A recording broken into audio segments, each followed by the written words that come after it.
Hello everyone, and today I'm going to show you the team of the highest selected players, and surprisingly, players like Lee Grant and Luke Cuckold aren't here. Now there's some players here that aren't the most chosen in their position, but to be in budget and follow FPL team rules, I've had to make a few adjustments. I'm also going to show you the subs in the team, as the cheapest options are very highly selected. In goals we have Button. Yes, 4 million, Button your beak is the second most selected goalkeeper at 23.9%. He is only less selected by Alisson, but even at 33%, he's still not in the top 3 selected Liverpool players. Now Button is only selected because of his shining bowling ball of an head, and maybe also because he's the only 4 million goalkeeper to get points last season, as well as being the backup keeper to highly selected Ryan, both for Brighton. Our sub goalkeeper at 18% selected is Ederson. Now if you really want to take a punt, put Ederson on your bench so every time Button doesn't play, you get his points. Proper risky behaviour. Go on, I dare you, do it. Our first defender, and actually the most selected player in FPL at the moment, is 44.7% selected Virgil van Dijk.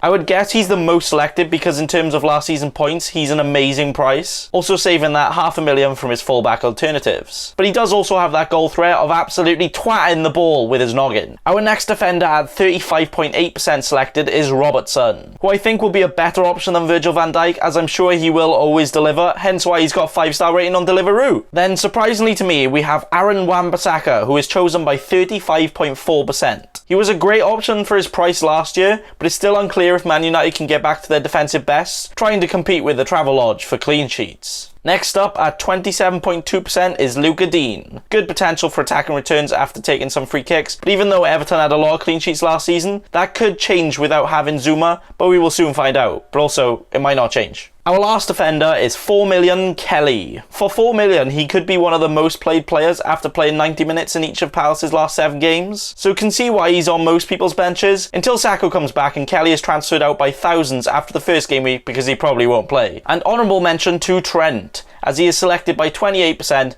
but is only the 5th most selected Liverpool player. But I honestly think if Robertson and Trent play the same amount of minutes, which I think they will, he would outscore Robbo and also being on free kicks. Then, onto midfield, we have the second most chosen player right now at 36.1%, and it's Salah. He's probably going to be in my team all year, as with most people, and being a great captain option as he always gets those points for the one season wonder. Next up, we have Sterling at 28.3% selected. Again, a great captain option as he always gets points too, and a lot of people are going for the Salah and Sterling as captain rotations, which are pretty good options. Next up, and this could change a lot depending on if and where he goes, but at 27.4%, it's Zaha. He's the Ivorian Wayne Routledge. But no, actually, I really like Wilfie at 7 million. No matter where he goes, as Palace and Everton have great fixtures to start, and at Everton I feel like he could get even more attacking returns with great players around him. Then we have, surprisingly to me, 26.6% chosen Bernardo Silva. Now I had him in my first draft, and I see a lot of people having him instead of or and De Bruyne and Sterling, and he is a good option to get into that Man City attack, but I personally think he's slightly overpriced for what he can return, but I think his price comes from being in that Man City attack. But he is also the cheapest entry.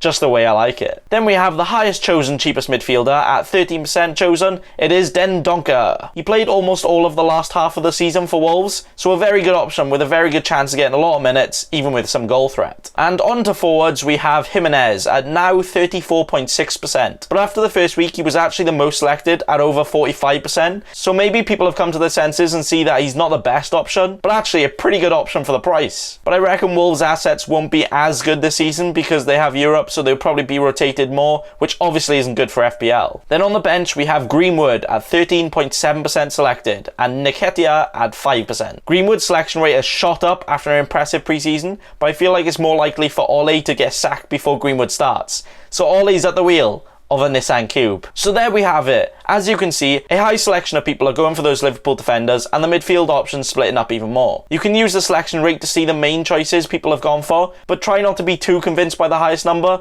if you think someone else is actually a better option. Having players less or more selected is that risk-reward game. If you choose a popular player and he doesn't perform well, that's potentially a lot of value lost. And if you don't choose a player that's highly selected and they are doing really well, that's potentially a lot of points lost and could make it hard to catch up. I would personally recommend going for quite a lot of highly selected players, as they are probably some of the safest options, but also you could try and get some unpopular players, especially when someone starts appearing throughout the season, to try and get that edge. So thanks for watching, and remember, don't be a cheeky scrub. Subscribe to Nathan Bacon right now.